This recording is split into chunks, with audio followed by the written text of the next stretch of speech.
también son mi familia. Dios me los entregó y no dijo, es la familia de tu marido o de tu esposa. No, es tu familia. Y esto es maravilloso porque cuando Dios se mete en temas tan delicados, me encanta porque de ahí fluye vida, de ahí fluye transformación. Eso nos recuerda que el Evangelio empieza por casa. Amén. Y en esta segunda parte vamos a abarcar sanidad hacia afuera, porque cuando entendemos que Dios ya vino y empieza a sanar y a ordenar y nos conecta con el propósito, también nos lleva hacia afuera. O sea, necesitamos cumplir una función que abarca de manera integral todo nuestro llamado. Hacia adentro, a mi corazón, hacia afuera, se transmitirá en esos brazos que yo extenderé para abrazar a mis generaciones. Y quiero mencionar otra vez el versículo clave que usé el domingo anterior, Lucas 4:18, cuando el Señor Jesús mismo se pone de pie y declara sobre Él mismo, dice, el Espíritu del Señor está sobre mí, por cuanto me ha ungido para dar buenas nuevas a los pobres, me ha enviado a sanar a los quebrantados de corazón, a pregonar libertad a los cautivos y vista a los ciegos, a poner en libertad a los oprimidos. Hablamos también anteriormente de que la herida no sanada produce fortalezas mentales y estas fortalezas se convierten en puertas abiertas, lugares por donde Satanás podrá entrar, el ladrón que vino a hurtar, a matar y a destruir, que viene a eso constantemente, podrá tener acceso a tu vida a través de áreas que no están resueltas, heridas que no han sido rendidas a Dios para que Él sea sanando. Y también mencioné un versículo que estoy recordando, en Juan 10:10, que dice que el ladrón viene para hurtar, matar y destruir, pero Cristo vino para que tengamos vida y la tengamos en abundancia, no a cuentagotas, abundancia. Eso quiere decir, lo cubre todo, no una parte. Todo lo que somos puede ser cubierto por la vida de Dios en nosotros. Amén. Y volviendo al tema que hoy quiero tratar, es sanidad hacia afuera. Y quiero hablaros de 4 ejemplos, 4 personas que entendieron esto, la importancia de cumplir propósito en las generaciones, en los grados de parentesco. Y estas 4 personas desarrollaron 3 características muy importantes, necesarias para ese tiempo, necesarias para hoy, necesarias siempre. Es decir, si tú quieres los resultados que hubieron o que hubo en estos 4 escenarios, tú tendrás que desarrollar las mismas características. Tendremos que ir al mismo lugar para poder recibir ese equipaje, ese equipamiento, para poder llegar a los mismos frutos. Por eso quiero invitarte a que apuntes 4 personas que vivieron escenarios complicados y difíciles, pero que se determinaron a cumplir propósito con sus familiares. Les comenté que no quiero abarcar el tema padres e hijos, es algo que va a abarcar nuestro pastor, pero sí quiero extenderme más allá. Por eso hoy no me voy a enfocar en la relación de una mamá con una hija, sino de una abuela con un nieto. Y creo que sabéis de quién estoy hablando. Mi primer ejemplo es la abuela Loida. ¿Habéis oído de ella? La Abu Loida. Mi nieto me dice Abu. Se me sale el corazón cuando me dice Abu. La abuela Loida. La abuela Loida era una mujer de una fe genuina. Pablo, en 2 de Timoteo, en esa carta que él le escribe a su discípulo amado Timoteo, le recuerda, Timoteo está pasando una época un poco complicada en su vida de ministerio, en su vida personal también, y Pablo le recuerda la fe genuina que hubo en tu abuela Loida, la fe genuina que hubo en tu abuela Loida, que luego alcanzó y animó a tu madre Eunice, hoy te afirma y es genuina en ti. Porque Pablo mismo cuenta que Timoteo desde pequeño fue formado en los escritos sagrados. Es decir, Timoteo desde pequeño empezó a recibir las semillas, la esencia de una fe pura y genuina a través de su abuela Loida. y su mamá Eunice. Me encanta. Yo no sé por qué razón la Biblia no nos dice claramente qué pasó con el papá de Timoteo, solo nos dice que era griego. No sabemos si la ausencia era porque Eunice había enviudado o la ausencia era porque estaba presente para muchas cosas, pero en la fe era un papá ausente. Y cuando yo leí por primera vez este versículo, Dios desafió mi vida, porque en ese momento yo era Eunice. Necesitaba levantar hijos, una descendencia que en ese momento tenía un papá ausente, que hoy la obra de Dios se ha manifestado en casa y el papá hoy es presente en la fe, pero en ese tiempo era un papá ausente. Y yo tuve que tomar la decisión como Eunice de plantarme la fe genuina con la que Dios me había envuelto. Pero hoy me siento desafiada una vez más, porque hoy soy la abuela Loida. Es decir, hoy necesito levantar nietos. ¿Eres abuela? ¿Cuántas abuelas hay aquí? ¿Cuántos abuelos hay aquí? Somos llamados a levantar generaciones de Timoteos. ¿Cuántos anhelan levantar Timoteos en casa? ¿Cuántos anhelan que sus nietos sean hombres y mujeres de fe genuina? Dile allí donde estás, yo quiero, Señor. Yo quiero ver ese fruto. Lo que pasa es que habrá todo un proceso de Dios sobre tu vida. Vamos a quedarnos aquí, luego pasamos a las características. Entonces, tengamos en cuenta, la abuela Loida es el primer ejemplo. En ese tiempo, un escenario difícil. Hoy, un escenario difícil si sigues viendo que el papá de tus nietos es un papá ausente en la fe. Sigues teniendo un escenario difícil, pero no imposible. Luego vamos a seguir desarrollándolo. El segundo ejemplo, Bernabé, el tío Bernabé, tío de Juan Marcos. ¿Os suena Marcos, verdad? El escritor de uno de los evangelios, Marcos. En un momento de su vida él sale al llamado junto a su tío Bernabé y junto a Pablo, empiezan el ministerio, empiezan a hacer los viajes para los cuales habían sido enviados. Y en uno de los viajes Juan Marcos decide no ir. ¿Por qué no quiso ir? Tampoco es clara la palabra en esto. Pudieron ser muchas cosas. Pudo ser temor, pudo ser que extrañaba a su familia. Él era hijo de María y María era una mujer que creía y amaba al Señor Jesús y en su casa se hacían reuniones de oración. Es decir, que Juan Marcos desde jovencito, podríamos decir, ya estaba en esa atmósfera de Dios en su vida, estaba recibiendo semillas, pero hubo un punto en su vida, un momento en su vida donde necesitó tomar decisiones y necesitó ser afirmado. En este viaje que decide no ir, Bernabé ve la actitud de Juan Marcos y podría haber pensado, bueno, pues lo vamos a dejar que se vuelva. Sin embargo, Bernabé dijo, no, más que mi propio llamado, hoy necesito atender el de mi sobrino Juan Marcos. Hubo un Bernabé en la vida de Marcos. Era necesario que alguien entendiera que no podía dejar ir su generación, que no podía desatender la necesidad de su generación. Y en este caso, el tío Bernabé detuvo su propio proyecto personal o de ministerio para atender y afirmar a su sobrino. ¿Tienes sobrinos? ¿Cuántos tenéis sobrinos aquí? Somos llamados a atender la vida de nuestro sobrino en la parte que nos toca, en el lugar que Dios nos ha dado. Esto no quiere decir que voy a usurpar sitios, quiere decir voy a activar mi lugar, el que Dios me ha dado, para afirmar la vida de mis sobrinos. Porque si tú quieres Marcos, levantar Marcos, hombres escritores, y hombres que aprenden a escribir en situaciones y contextos difíciles, aprenden a escribir para dar a conocer a Cristo mismo, tú necesitas ser un Bernabé para ellos. Tercer ejemplo, Ruth, la nuera con corazón de hija.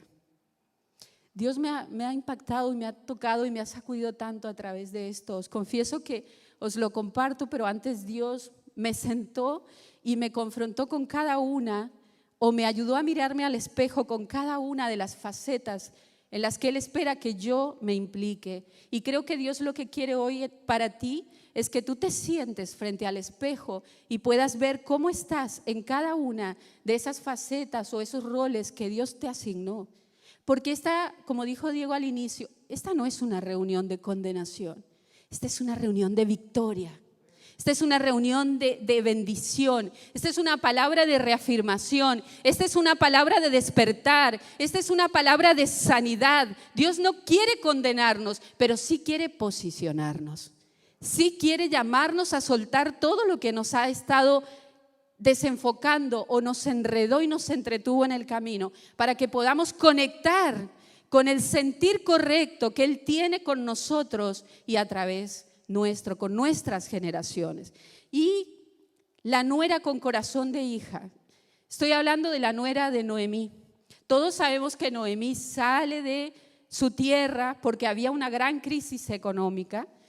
Noemí, judía, se va a Moab porque había crisis, se va con su marido y sus 2 hijos. Y con el paso del tiempo, después de un tiempo de vivir en Moab, su marido muere, sus hijos ya se habían casado en esa tierra, también mueren. Y ella toma una decisión de volver a su lugar, de volver a su tierra. Y frente a esa decisión, habla con las 2 nueras. Y a las 2 les dice lo mismo. A las 2 les dice, bueno, chicas son jóvenes, así que tenéis derecho, quedaros aquí en Moab, podéis volver a casaros, tendréis hijos, yo me voy a mi tierra, para mí el tiempo terminó. Y una de ellas, Orfa, fue una nuera con corazón de nuera. ¿Por qué digo esto? Y yo me vuelvo a deciros, me miraba en este espejo, porque Orfa valoró su derecho de ser nuera y de volver a empezar, de que era joven y ella tenía derecho a casarse y a tener hijos y descendencia y quedarse en su tierra. Orfa abrazó su propio derecho personal. Orfa abrazó sus propios sueños. Y yo pensaba, ¿cuántas veces en lo natural decimos amar a nuestros suegros en este caso? Pero lo que hacemos es, nos mantenemos a la distancia. Te quiero mucho, gracias por todo, pero no me implico más allá. Sin embargo, Ruth tuvo el corazón de hija. ¿Por qué? Porque Ruth supo aparcar sus propios derechos de realizarse, sus propios sueños, y amar y cobijar a su suegra que estaba triste y sentía soledad. Yo creo que Noemí estaba en depresión por la soledad y ella lo entendió. Y yo pensaba, Dios, yo necesito el corazón de Ruth. Ese corazón que no piensa en sí misma, sino que conecta con el sentir de Dios, que extiende brazos y que puede arropar a aquel que siente soledad. Y en este caso, la suegra Noemí. Y quiero hablarte del cuarto, Mardoqueo, el primo de Esther. El primo Mardoqueo. Dice que él cuida a Esther, la hija de su tío, y él era mayor y la toma como hija porque él ve el potencial de su sobrina y él toma el lugar y él entiende lo que le toca hacer. Me encanta de estos 4 ejemplos, los 4 entendieron lo que les tocaba hacer, lo que Dios esperaba que hicieran. Y él la cuida y la prepara para conectarla con el llamado. Si ustedes miran estos 4 ejemplos que os di, si los miramos, los 4 entendieron, había algo más que no se podía perder. Había algo más que Dios quería que se hiciera. Era algo más profundo que animar, que arropar, que celebrar el cumple, que tener una charla. Era algo más profundo. Se trataba de afirmar la vida de aquellos que estaban necesitando una abuela que estuviera estable y firme, de ese sobrino que necesitó un tío que estuviera claro en el ministerio y en la comprensión, en la relación, en la fe en Dios. Necesitaron de una nuera que amara con corazón de hija y necesitaron a un tío que visionara como lo tuvo Esther. Y todos tuvieron que tener corazón de receptor también. Porque a veces tenemos familia que quieren sembrar en nosotros y nosotros no queremos recibir. Así que Dios nos pone en una posición de dar, pero también nos pone en una posición de recibir. Y quiero hablarte de esas 3 características que ellos necesitaron desarrollar para poder alcanzar frutos y para poder llegar al final de la historia con éxito y para poder ver levantado y potenciado a las personas por quienes se frenaron en sus vidas para cubrirles.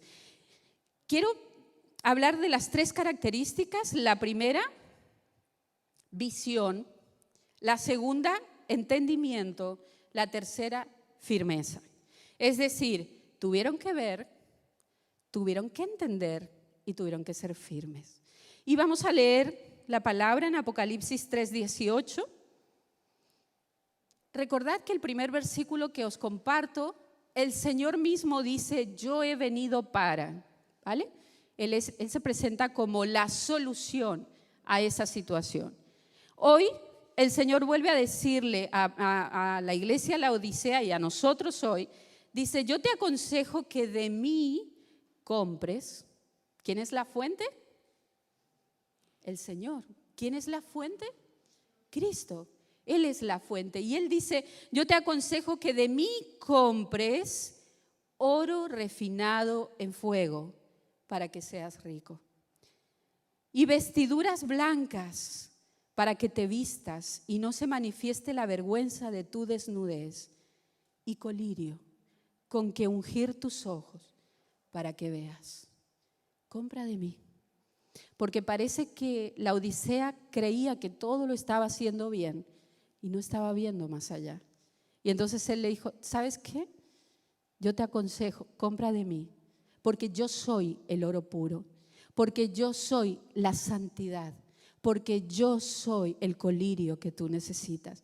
¿Y por qué digo que ellos necesitaron desarrollar visión? Porque cuando tú tienes un escenario familiar difícil y escuchas un llamado de Dios a conectarte con tus generaciones y a atraer tus generaciones hacia el propósito de Dios, se necesita ver más allá de lo natural. Es decir, no basta con lo que yo veo en lo natural, yo necesito ir más profundo. Por eso dice, compra colirio de mí, dijo Jesús, compra colirio. Es decir, deja que mi espíritu te revele lo que hay más allá, que no se puede concebir o percibir desde lo natural. Ese punto de intimidad y de claridad en tu manera de ver las cosas, en los escenarios en los que estás viviendo, la familia que Dios te dio, demanda, requiere de que tú compres colirio, que tú le permitas al Espíritu Santo mostrarte más allá. Es ese lugar de visión donde dejo de tratar lo santo y lo divino como si fuera común y corriente, donde ya no tengo ni siquiera la intención de mezclar lo santo y lo divino con lo humano, donde no me atrevo a contaminar ese proyecto santo de Dios con mi familia, con mi propia carnalidad, donde ya se muere y se rompe en mí esa tendencia a maltratar con palabras o actos a mi familia, porque entendí, es tan santo el llamado de Dios sobre mi casa que yo no lo puedo salpicar, yo no lo puedo pisotear. No puedo ser yo el que derriba lo que Dios diseñó para ser levantado. Amén. Por eso ellos necesitaron aprender. Y saben, yo pienso en Loida y pienso en el tío Bernabé, porque soy tía. Y pienso en Ruth, porque yo también soy nuera. Y pienso y digo, Señor, si yo puedo ir a ese nivel de entendimiento, yo amaré como tú amas. Y el amor cubre multitud de faltas. Y el amor llama al crecimiento. Y el amor restaura. Y el amor perdona. Y el amor no lleva contadas las veces que ha perdonado. El amor perdona y vuelve a empezar. Y no quiere decir que tapa pecados. Quiere decir que aprende a resolver conflictos a la manera de Dios. Amén.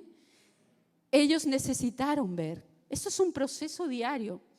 Ellos necesitaron ver. Es un lugar donde no puedo tratar el llamado como si fuera algo de descarte, como si no tuviera peso o importancia. La tiene. Creo que es lo más honorable, de alto precio y alto valor que podemos recibir como seres humanos. El llamado a ser quienes nacimos para ser. El llamado a ser lo que Dios espera que seamos. El segundo punto, entendimiento. El Señor les dijo: compren de mí oro refinado en fuego para que seas rico. Y esta gente que os hablé, para mí héroes de la fe, porque tuvieron que creer, tuvieron que ver, necesitaron ver. Creo que fueron una y otra vez ante Dios, una y otra vez orando por los suyos, orando. Yo creo que Ruth vio a Noemí tantas veces llorar y habrá sentido, yo creo que habrá sentido impotencia de verla sufrir, de verla en soledad. Habrá querido de alguna manera sacarla de allí, le habrá dado ánimo. Noemí quizás escuchó, quizás no, o Días sí escuchó, Días no escuchó. Sin embargo, imagino que cuando Ruth hizo la declaración más importante de su vida, cuando Ruth le dijo a Noemí: donde el Dios, tu Dios será mi Dios, tu lugar será mi lugar, tu tierra será mi tierra, donde tú mueras allí estaré. Ruth sabía lo que estaba diciendo. Por eso, cuando hubo diferencias, cuando hubo conflictos, no abandonó su convicción de cuál era su lugar. Ella sabía lo que estaba diciendo. Ella se estaba jugando la vida, pero sabía que estaba abrazando un futuro de gloria. Por eso era una mujer que había visto más allá. Y cuando vio aquello, entendió. Y cuando el Señor dice oro refinado, nos está hablando de procesos diarios, donde será refinado. Estuve buscando la palabra refinar y significa separar el oro, y dice refinado por fuego. Es sometido al fuego para separar, para desunir las impurezas que contenga el oro. Son procesos que se realizan varias veces hasta que el oro queda puro. O sea, tú y yo seremos pasados por fuegos. Estaremos bajo presión muchas veces, porque el Señor lo que quiere es producir oro puro y de calidad en nuestra vida. ¿Para qué? Para que cuando tú levantes al que tienes a tu lado para cuidar en la familia, tú puedas ser portador de pureza y de calidad. Me encantó cuando dice compra de mí oro refinado. O sea, en mí está la pureza que tú necesitas. Ven a mí, te dice el Señor, una y mil veces, antes de actuar impulsivamente, antes de independizarte y antes de olvidar cuál es tu lugar en tu generación. Corre al Señor, corre a Él. Corramos a Él. Él nos recordará y a la vez nos ayudará a poder cumplir con la función que Él nos está llamando, porque Él nos llamó.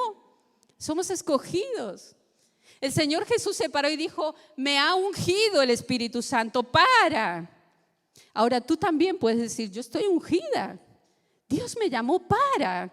Me escogió para. Y a veces visionamos grandes ministerios y gloria a Dios por los grandes ministerios. Pero sabes, el ministerio más grande empezó por casa.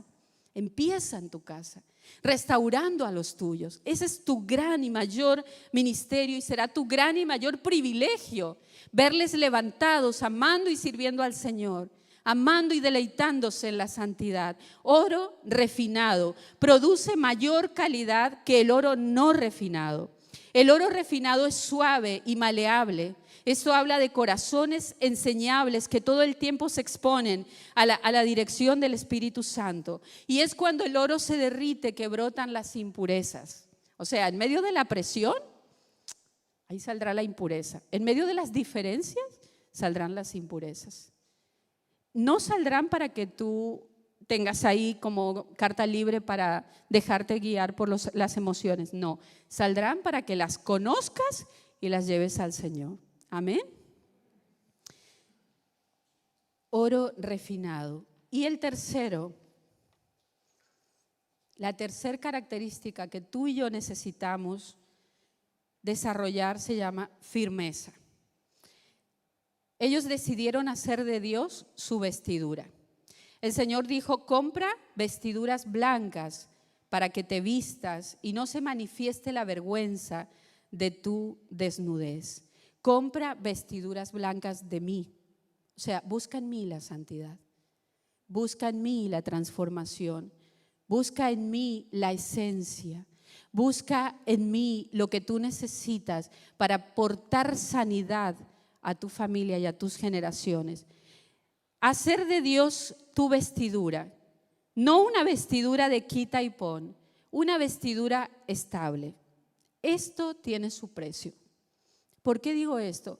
Porque todo el tiempo, en todos los escenarios que vivamos con nuestros familiares, vamos a tener que tomar una decisión frente a las diferencias.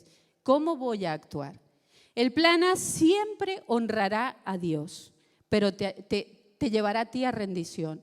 El plan B, tú lo podrás y según yo quiero, yo siento, yo pienso, podrás actuar, pero habrás dicho que no al plan de Dios. Y siempre tendrás en todos los escenarios el desafío y la responsabilidad de elegir quién vas a ser tú, cómo te vas a portar tú frente a esa situación. Firmeza. Y una vez que tú hayas visto el plan de Dios para tu familia y hayas entendido que no es a tu manera sino a la suya, necesitarás ser firme frente a la oposición que viene para arrancarte de ese lugar que tú escoges. Esto no es día sí, día no, pero sí es un proceso diario. Sí es un proceso diario. Hoy puedes estar determinado a hacerlo súper bien y entregarlo todo y sentir que has llegado al final del día y has vencido, y mañana puede ser que tus emociones estén bajas y que no tengas las mismas ganas y la misma disposición, pero sí serás llamado a mantenerte firme en el entendimiento de lo que Dios te mostró. Amén. Vida santa significa dejar que Cristo se manifieste a través de tu conducta, porque te están mirando, nos están mirando, nos están mirando. Y yo debo reflejar a Cristo. Y reflejar a Cristo significa, yo debo despojarme. Pablo dijo muchas veces, despojaos del viejo hombre que está viciado y corrompido. O sea, el viejo hombre que se hizo adicto a viejos modelos. El viejo hombre que se contaminó y se corrompió con viejas formas. Recordar que en la primera parte, el domingo anterior, dijimos argumentos y paradigmas que se levantaron en nuestra mente sobre los que hemos fundado y edificado nuestras relaciones familiares.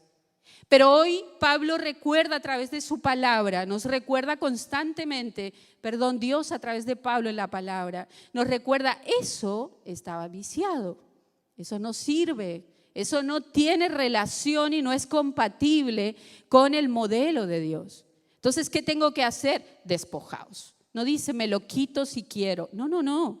Despojaos. Te lo arrancas, te lo quitas, sí o sí. Porque si quieres construir algo sano y puro, no puedes usar las viejas vestiduras, harapos, actitudes de nuestra naturaleza caída e independiente de Dios. Necesitamos permanecer firmes en la decisión, aunque estés bajo presión, porque la palabra dice, habiendo acabado el día malo, que seáis hallados firmes. Dice, resistid al diablo y él huirá de vosotros. Y antes dice, someteos a Dios. O sea, someteos no es yo ando así, no, someteos es me pongo aquí bajo tu gobierno, rindo mi libre albedrío, lo traigo a sanidad y a entendimiento, porque el libre albedrío nos fue dado para vivirlo bajo la cobertura y la autoridad de Dios. Y no es que Él impone, Él me enseña libertad, Él me enseña a ser libre en Él. Todo lo que yo haga usando mi libre albedrío, total, Dios me lo dio, si eso me aleja de Él se llama rebeldía. Y la rebeldía nos hace daño. La rebeldía destruye familias. Quizá hoy piensas y dices, pero es que son tantos años de sembrar mal y de hacerlo mal y de manejar mal los conflictos. No sé si ahora se pueda enderezar lo que en su momento se empezó a torcer. Déjame decirte, hoy quiero recordarte, el Señor Jesús es el mismo ayer, hoy y por los siglos. Y si ayer se levantó y declaró que Él venda la llaga de una familia, hoy sigue declarando que Él es quien venda la llaga de tu familia. Y mañana, cuando sientas que no puedes, Él se seguirá levantando frente a ti y te seguirá diciendo, yo soy el que sana la herida. Solo haz tu parte, solo haz tu parte. Sé el eslabón en la cadena de restauración de tu casa. Todo empieza por recibir y abrazar esta misión. A veces nos tocan personas en la familia complicadas, muy complicadas. Y lo que queremos es, ay, esto me está desgastando, yo no quiero una relación con esta persona. Y Dios te está diciendo, abraza la restauración. Mírala como la miro yo. Búscame y te enseñaré. Búscame y pídeme y te daré estrategias. Pero el propósito es, alcánzala. Imaginaros si Ruth no hubiese amado como hija espiritualmente madura a Noemí. Imaginaros si Juan Marcos no hubiese tenido a Bernabé. Imaginaros si Timoteo no hubiese tenido la abuela y la mamá que tuvo. Imaginaros si Esther no hubiese tenido a un Mardoqueo. ¿Qué habría pasado? No habrían conectado con el llamado. Y hoy creo que ellos tenían que existir para sus generaciones. Tú y yo teníamos que existir para las nuestras. Lo que ayer fue útil para ellos, hoy es útil para ti. Porque Cristo es fue la fuente para ellos, hoy Cristo es la fuente para ti. Mañana será Cristo la fuente que vamos a necesitar. Y hasta que el Señor venga por nosotros, seguirá siendo la fuente que necesitamos. Por eso te digo, no son conferencias ni terapias. Esto es verdad de Dios.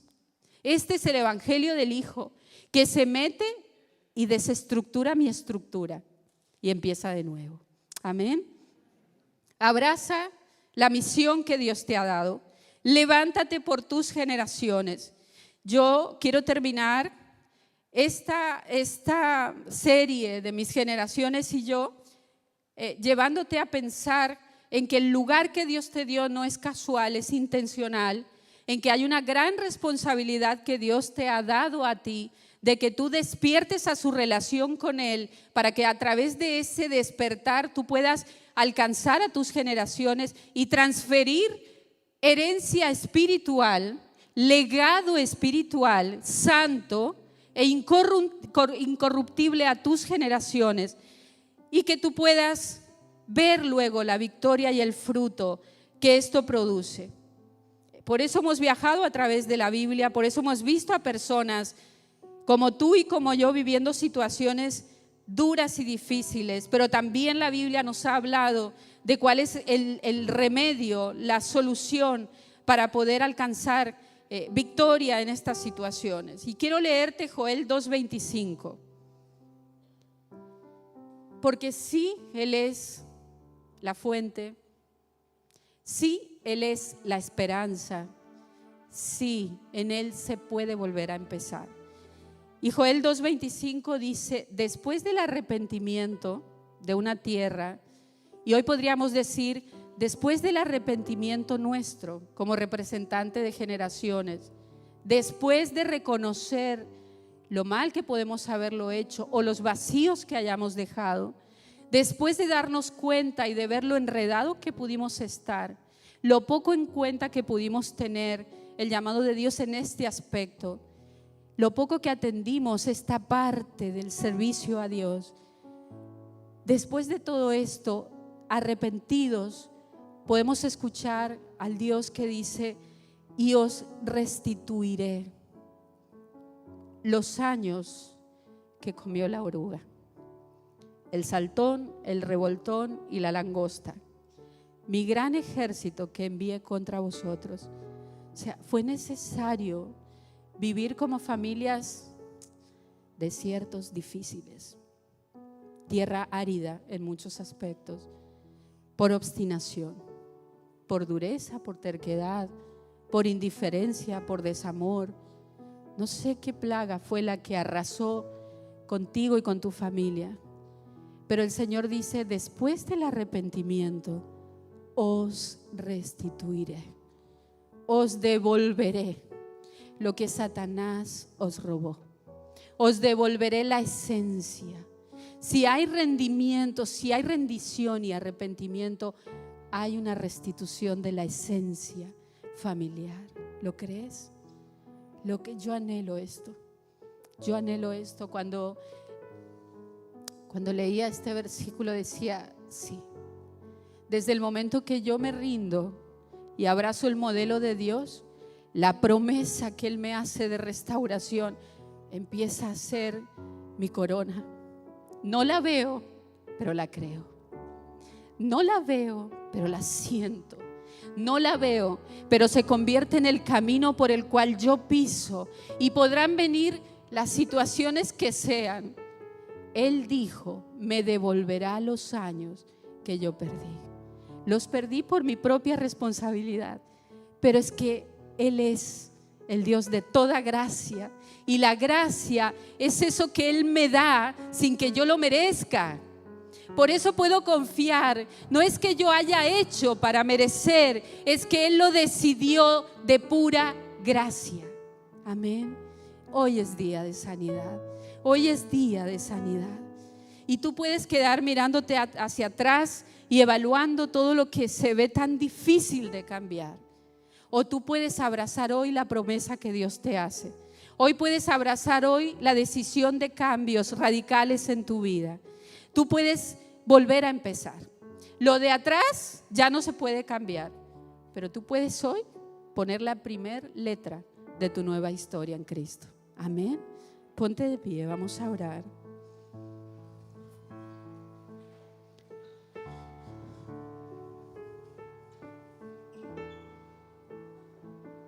Piensa en tus generaciones. De manera ascendente, tu suegra, tus suegros, tus padres.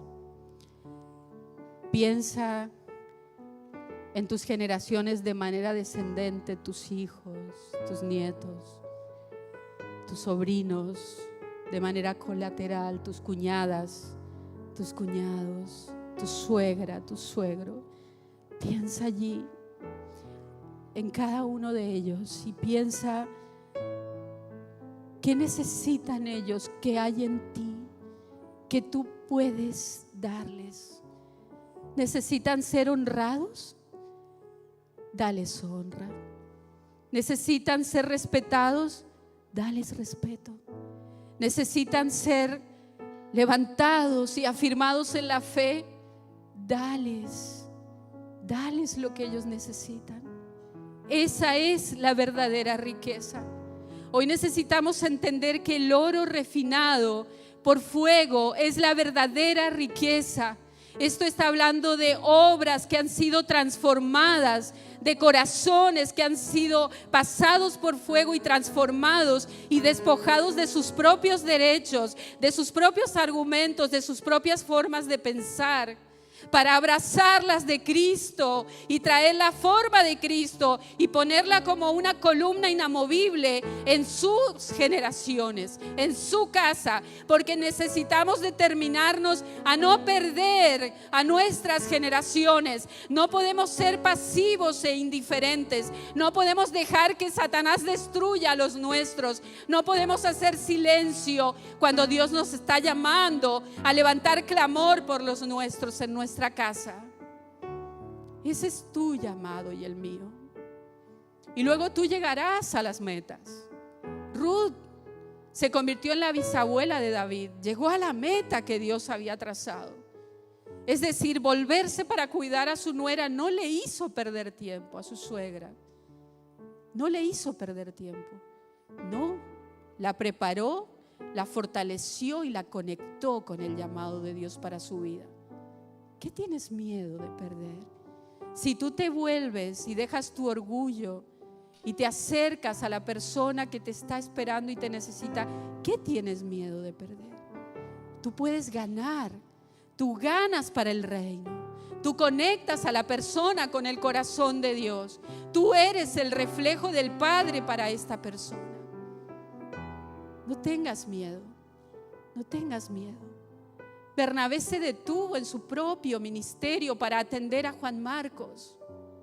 Y luego Bernabé también fue galardonado por Dios. ¿Qué tienes miedo? Hoy traigamos nuestros temores al Señor. Hoy traigamos nuestros temores al Señor. Hoy traigamos todo corazón arrogante y altivo a su modelo. Hoy traigamos toda tendencia a defender nuestros propios derechos a los pies de la cruz, a los pies de la cruz, a los pies de la cruz, donde quedamos desnudos y nadie puede tirar la piedra. Oh, porque necesitamos primero nosotros. Hoy traigamos al Señor un corazón rendido. Señor, te damos gracias por tu palabra. Tu palabra está escarbando profundo. Tu palabra es como si estuviera metiéndose a pozos que fueron sellados y tapados por diferentes paradigmas y argumentos, y pozos que fueron tapados por escombros duros que han hecho que nuestro corazón se haga insensible a veces, indiferente, desentendido a tu propósito con nuestras generaciones. Pero hoy tu palabra está como socavando, como metiéndose para empezar a sacar todas esas piedras que taparon el fuego, el pozo de donde debe salir agua de sanidad y agua de vida. Y hoy nos volvemos a ti, te decimos, levanta tus manos allí, dile: Señor, perdónanos. Gracias por tu palabra, que es vida, que es luz, que es fuerza, que es fortaleza, que es vitamina para mi fe. Tu palabra que me levanta y me posiciona. Gracias. Abrazo tu llamado. Haz un compromiso con Dios. Abrazo tu llamado para traer sanidad a mis generaciones. A mis generaciones. Esto es un proceso diario. Esto no es de un día para otro. Es un proceso diario en el que vamos a sembrar nueva semilla y cultivar y cuidar nueva semilla hasta que esta semilla sí empiece a dar y a notarse y a dar el buen fruto, y la mala hierba, la cizaña, deje de verse, sea consumida por el fuego de Dios y se potencie en tu vida y en tus generaciones la semilla de Dios. En el nombre de Jesús. Gracias, Señor. Fortalécenos, ayúdanos. Venimos a ti, Espíritu Santo, ayúdanos. Es un largo camino. Yo siento animarte, es un largo camino. Nadie dice que será fácil. Puede que hayan piedras y espinos, pero el Señor que te llama camina contigo. El Señor que te convoca camina contigo. Tú no estás solo. Él te enseñará y te usará. Cada vez que seas herido, Él sanará tu herida. Habrá bálsamo sobre ti para que tú alcances.